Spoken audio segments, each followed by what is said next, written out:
বড় দাদা হবে না হান্দুটা নেই কাজ ছেড়ে চলে এসছে মাছ থেকে মাছ ধরে দেয় নেই চলে এসছে কাল থেকে নেবে না? কাল সন্ধ্যেবেলায়?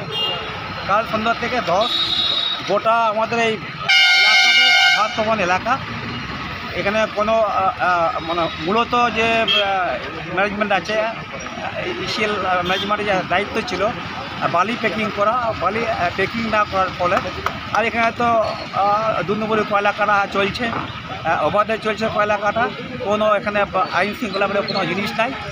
হ্যাঁ, এবং জনগণের যে অবস্থা আছে নিকোনা থেকে সমস্ত জায়গাতে ধস নামছে।